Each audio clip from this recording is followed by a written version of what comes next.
akşamlar saatlerde 21:30 efirde zaman bugün Kırmışgal'dan 831. kunu ketmekte. Kun devamında olup geçken haberlerinden tanış etmege hazırmız.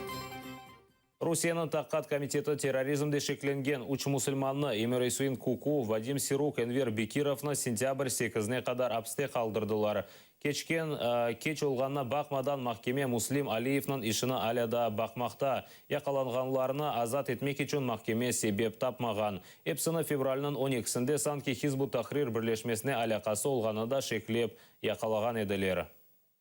Emir Isuin Kuku, Vadim Siruk ve Enver Bekirov'un mahkemelere geçti ve hepsilerge üçevlerini 8. sentyabr geçip hapishanede almağa karar kabul etti.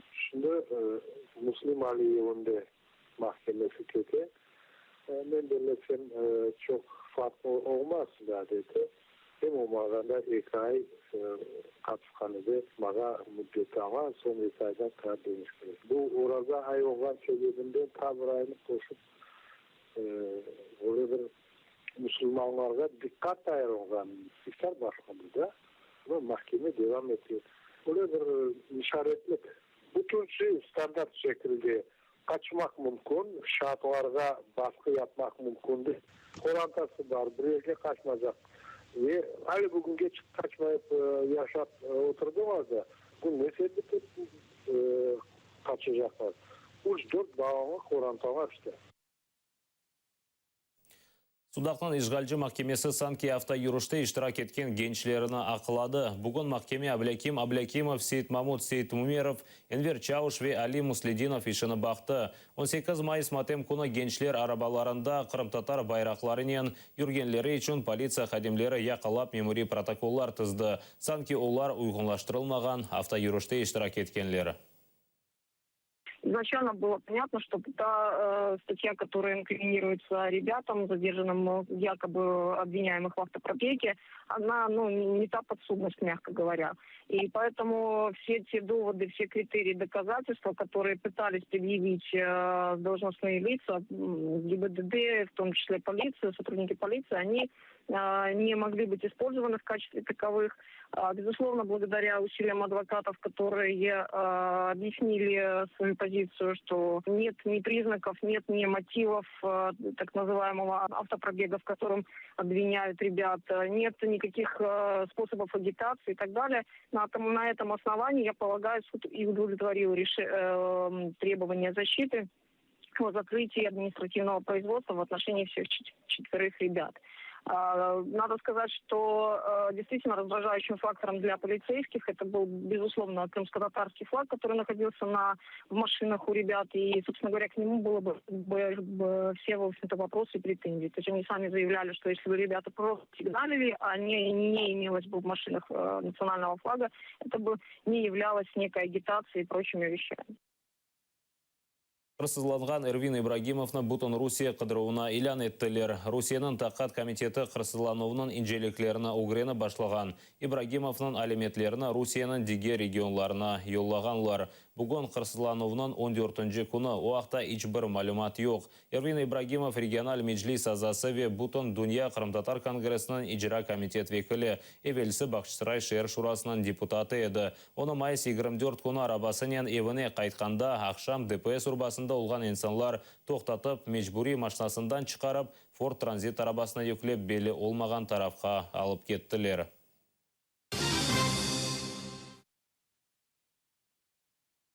Гройсман не надо штамповать переселенцев. Қачақларының ақларына қорчалаған активистлер Украина назирлер кабинетінден Донбасс ве Қырым территориясына теркетмеге мecbur олғанларының ақларына қанун бойынша низамға кетірмеге талап еттілер. Көчіп келгенлерінің ақлары бойынша Украина қануны 5 ай девамында чалыша.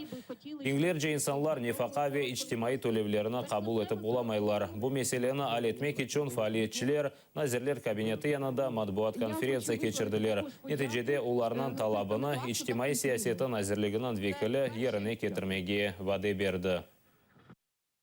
Саме штамп міграційної служби не мав на собі ніякого сенсу, окрім того, що цей штамп потрібен для того, щоб штучно створювати черги штучно, продовжувати термін, між яким люди не можуть отримувати власні пенсії, власні виплати. Жодного сенсу в цьому штампі немає. Тому він також був скасований. Тому і громадськість не розуміє, чому скасування такого штампу вилилося в майже піврічне бездіяльність уряду щодо відновлення прав внутрішньопереміщених осіб. Цим проектом постанови, зокрема, скасовується норма щодо проставляння відмітки Державної міграційної служби. Тобто цієї норми вже в проекті постанови немає. Крім того, врегульовуються інші проблемні питання. Зокрема, це що довідка буде також в проекті постанови прописано, що вона діє безстроково.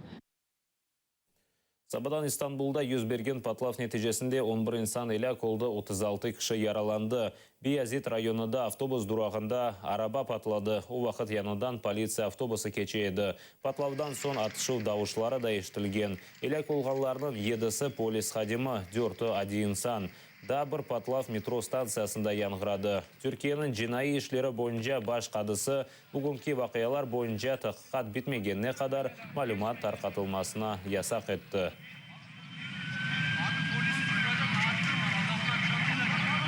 Abi esnaf bastır abi. Abi esnaftan başlısı yok. Geri çık, geri.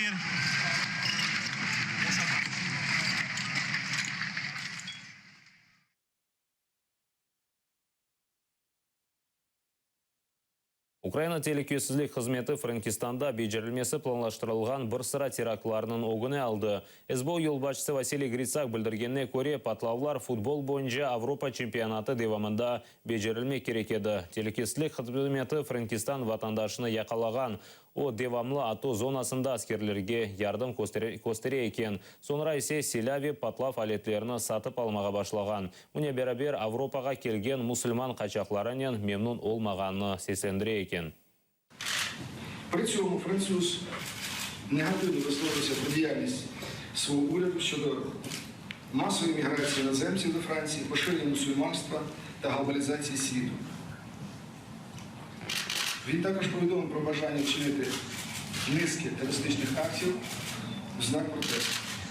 Громадянину Франції було передано 5 автоматів Калашникова, більше 5 тисяч набоїв, 2 протитанкові гранатомети РПГ, 18 пострілів до них, 125 кг тротилу, 100 детонаторів, 20 балаклав і інші речі.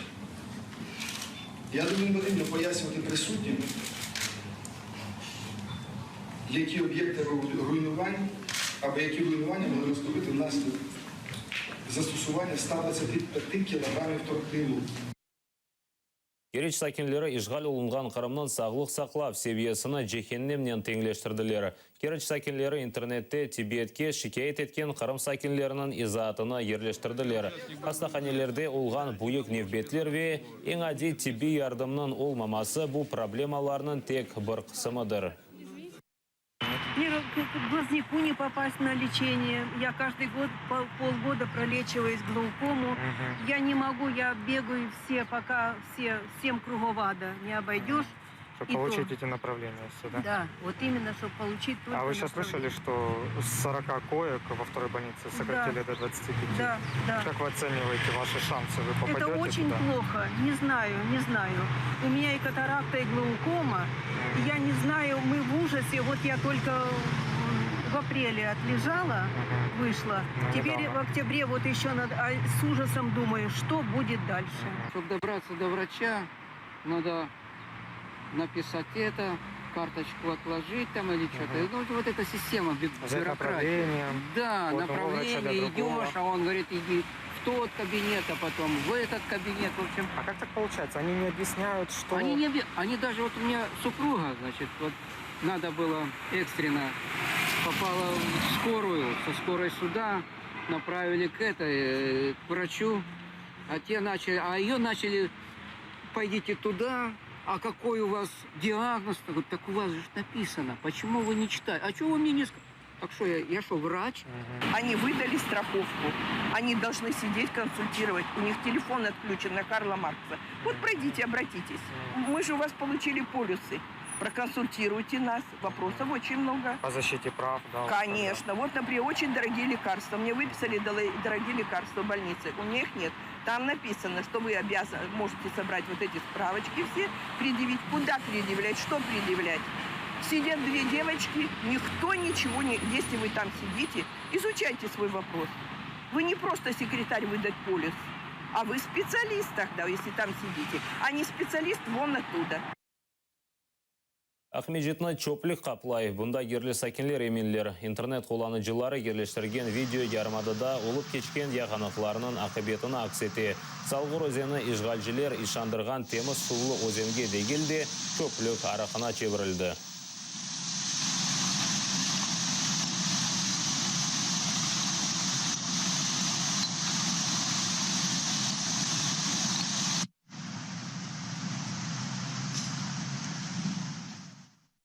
Уронта туған ев аққанда қатырлаулар ве музбет дұйғылар. Киев бала китапханелерінің бірісінде қырымлы яш ресам Нияра Пинканың сергісі açılды. Яш истидат 2 елдан берлі ресім чүзуінен оғыраша. Енді 30-дан зияде ресім япты. Сергіде біздің мұхберлеріміз де болынды. Қырымның дүлбірі манзаралары ве натюрмортлар. 8 яшлы Нияра сызмаға тек ишғал етілген Қырымдан Киевге көчкен сон башлады. Це наш дім, це наше село, і за нашим городом річка.